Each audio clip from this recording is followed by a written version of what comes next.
Kuwait நாட்டுக்கு house driver vacancy ஏகப்பட்ட vacancy வருது. இப்போ ரீசெண்டாக பார்த்தீங்கன்னா நிறைய வேகன்சி வந்து கேட்குறாங்க.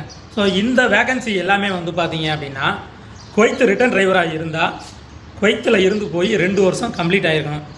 ஸோ வயசு வந்து பார்த்தீங்க அப்படின்னா 45 வயசுக்குள்ளே இருக்கணும்.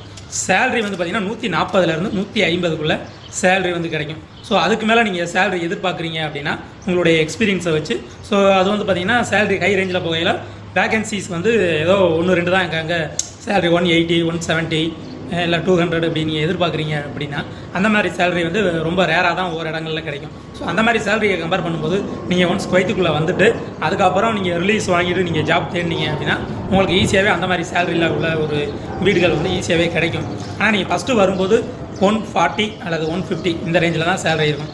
அதுபோக கல்ஃப் ரிட்டர்ன் டிரைவராக இருந்தீங்க அப்படின்னா 120 இருந்து 130க்குள்ளே உங்களுக்கு சேலரி கிடைக்கும். ஸோ கல்ஃப் ரிட்டர்ன் டிரைவருக்கு வயசு 40க்குள்ளே இருக்கணும். ஹிந்து முஸ்லீம் இந்த பிரச்சனை கிடையாது. அதாவது கல்ஃப் ரிட்டர்ன் டிரைவராக இருந்தாலும் சரி குவைத் ரிட்டர்னாக இருந்தாலும் சரி ஹிந்து முஸ்லீம் பிரச்சனை இல்லை. ஸோ உங்களுக்கு இந்த வேகன்சி தேவைப்படும் பட்சத்தில் நீங்கள் வந்து தாராளமாக நமக்கு மெசேஜ் பண்ணலாம், உங்களுக்கு டீட்டெயில் வந்து சென்ட் பண்ணலாம். இன்னொரு முக்கியமான குறிப்பு, உங்களுக்கு விசா எடுக்கிறோம் அப்படின்னா உங்களுடைய ஒரிஜினல் பாஸ்போர்ட்டை என்னுடைய தமிழ்நாடு அட்ரஸ்க்கு நான் ரிசீவ் பண்ணிட்டு தான் உங்களுக்கு விசா ப்ராசஸ் போவேன். ஏன் அப்படின்னா ரொம்ப பேர் வந்து விசா எடுத்ததுக்கப்புறம் ஃபோன் அட்டன் பண்ணுறது இல்லை, அதுக்கப்புறம் நல்லா வரல அப்படின்னு சொல்லிட்டு ஏதாச்சும் ஒரு சப்ப காரணங்கள் சொல்கிறாங்க. ஸோ அதனால் ஒரிஜினல் பாஸ்போர்ட்டை ரிசீவ் பண்ணிட்டு தான் விசா ப்ராசஸ் நடக்கும். நன்றி.